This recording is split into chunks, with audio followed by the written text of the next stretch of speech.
दोस्तों, आप में से कई बार कई सारे लोगों ने मुझसे ये सवाल पूछा है कि ये जो आयरन पिलर है, इसमें अभी तक रस्ट यानी कि जंग क्यों नहीं लगी। आखिर इसमें किस टाइप का आयरन मौजूद है और इसकी क्या क्या प्रॉपर्टीज़ हैं और उस टाइम पर ऐसी एडवांसमेंट कहाँ से आई थी। और जैसा कि मैंने आपको पिछली वाली वीडियो में बताया था, जहाँ पर हमने पोस्ट वैदिक पीरियड की केमिस्ट्री एडवांसमेंट को जाना था, मेनली हमने अल्केमिस्ट और नागार्जुन पर डिस्कशन किया था। अब आज हम 2 पॉइंट्स को और कवर करेंगे। पहला, पोस्ट वैदिक पीरियड की मेटलर्जी, जिसके आधार पर आप ये जानोगे कि आयरन पिलर में अभी तक जंग क्यों नहीं लगी। और दूसरा, हम लैंग्वेज पर बात करेंगे कि पोस्ट वैदिक पीरियड में भाषाओं पर कितना ज़्यादा काम हुआ।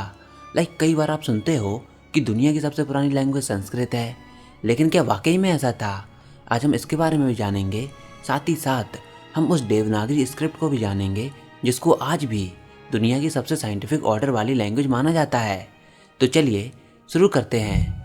तो सबसे पहले मेटलर्जी, यानी कि एक ऐसी प्रोसेस जिसमें मेटल्स के ओर को धरती से निकाला जाता है और फिर ओर्स को प्यूरीफाई और केमिकल ट्रीटमेंट करके उसमें से मेटल्स को निकाला जाता है। और इंडिया में मेटलर्जी का काफ़ी ओल्ड ट्रेडिशन भी रहा है। ऐसा क्यों? तो हम में से कोई भी इस बात को इनकार नहीं करेगा कि इंडिया में मेटल्स के इंस्ट्रूमेंट और प्रोडक्ट्स काफ़ी लंबे अरसे से ही मौजूद थे। और हमारे पास कॉइन्स यानी सिक्कों का भी एविडेंस है।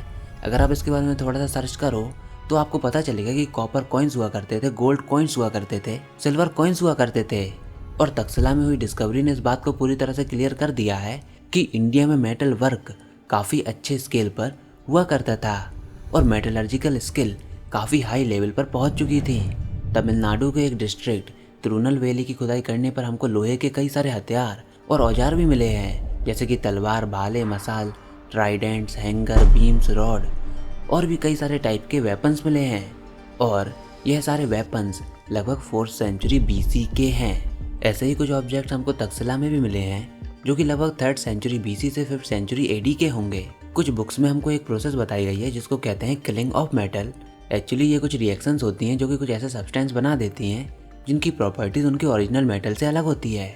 और देखा जाए तो ऐसी रिएक्शंस हम आज के समय में भी करते हैं मेटलर्जी में, जैसे कि एलॉयस कई सारे मेटल को मिलाकर बनते हैं जिनकी प्रॉपर्टीज उनकी ओरिजिनल मेटल की प्रॉपर्टी से अलग होती है। और वैसी प्रोसेस उस टाइम पर भी मौजूद थी। हाँ, ये बात भी है कि जब इंडिया में साइंस का डाउनफॉल हुआ तो मेटलर्जी की फील्ड में हमको इतना मेजर डाउनफॉल देखने को नहीं मिला, क्योंकि इसके काफ़ी सारे प्रैक्टिकल एप्लीकेशन थे। इसलिए ये काफ़ी लंबे समय तक डेवलप रही।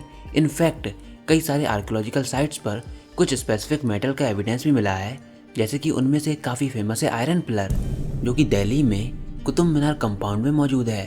ये 24 फुट लंबा पिलर 4th सेंचुरी AD में बनाया गया था। इसमें अभी तक रस्ट यानी कि जंग नहीं लगी। और इस टाइप के एक स्पेशल प्रकार के मेटल को बनाना, वह भी इतने बड़े पिलर के आकार में, यह उनकी टेक्निकल एक्सीलेंस को दर्शाता है। लेकिन इस चीज़ पर कई सारे लोग ये क्लेम करते हैं कि आज की मॉडर्न साइंस अभी तक इतनी एडवांस नहीं हुई है कि वह रस्टलेस स्टील बना पाए, मतलब जिसमें जंग ना लगे, जैसे कि एंशिएंट टाइम के लोग बनाते थे। लेकिन मैं आपको बता दूं कि ऐसा कुछ भी नहीं है।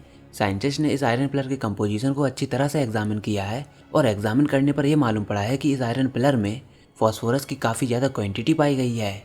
मतलब आयरन के साथ साथ इसमें काफ़ी ज़्यादा मात्रा में फॉस्फोरस भी मौजूद है। और इसमें सरप्राइज होने की ज़्यादा बात नहीं है, क्योंकि आयरन ओर में फॉस्फोरस नेचुरली मौजूद होता है और एक्सट्रैक्शन के दौरान फॉस्फोरस आयरन के संग मिक्स हो जाता है। अब फॉस्फोरस की एक प्रॉपर्टी होती है कि वह रस्ट को प्रिवेंट करता है, वह जंग को लगने से रोकता है। लेकिन मॉडर्न टाइम की स्टील मेकिंग प्रोसेस में फॉस्फोरस को ऑक्सीजन के संग रिएक्ट कराकर हटाया जाता है। ऐसा क्यों? क्योंकि फॉस्फोरस के कारण स्टील ब्रिटल हो जाती है। ब्रिटल मतलब एक ऐसी प्रॉपर्टी जिसके कारण मेटल हार्ड तो होता है, लेकिन उसको आसानी से ब्रेक किया जा सकता है, तोड़ा जा सकता है। और जैसा कि हम जानते हैं कि हमारी आज की मॉडर्न स्टील काफ़ी स्ट्रांग होती है, तो इसी कारण हमारे लिए ज़रूरी हो जाता है कि फॉस्फोरस को हटाया जाए। अब इस पर आप ये सवाल उठा सकते हो कि अगर फॉस्फोरस आयरन को ब्रिटल बनाती है, और क्योंकि आयरन पिलर में काफ़ी ज़्यादा अमाउंट में फॉस्फोरस भी मौजूद है, तो उसको तो अभी तक टूट जाना चाहिए और उसको भी काफ़ी ज़्यादा ब्रिटल होना चाहिए। लेकिन मैं आपको बता दूँ कि हाँ, उसमें फॉस्फोरस की काफ़ी ज़्यादा मात्रा तो है, लेकिन इतने बड़े पिलर के लिए ये चीज़ ज़्यादा मैटर नहीं करती, क्योंकि उसमें आयरन इतना ज़्यादा बल्क में मौजूद है कि वो पार्टिकल्स को आपस में बांध कर रखता है। और क्योंकि आयरन पिलर के आयरन को फॉस्फोरस हटाए बिना बनाया गया है, इसी के कारण इसमें रस्ट यानी कि जंग नहीं लगती। लेकिन हाँ, साथ ही साथ आप इस बात को भी याद रखिए कि जिस मटेरियल से आयरन पिलर को बनाया गया है उस सेम मटेरियल से आप तलवारें और हथियार नहीं बना सकते। इसके लिए वो लोग कुछ और टेक्निक्स यूज़ करते थे। ऐसे ही वुड स्टील बनाने की टेक्नोलॉजी जिससे तलवारें बनाई जाती थी जिनकी शार्पनेस और टफनेस काफ़ी ज़्यादा होती थी, वो टेक्नोलॉजी सबसे पहले इंडिया में ही ओरिजिनेट हुई थी, जो कि बाद में यूरोप और मिडिल ईस्ट तक एक्सपोर्ट की गई।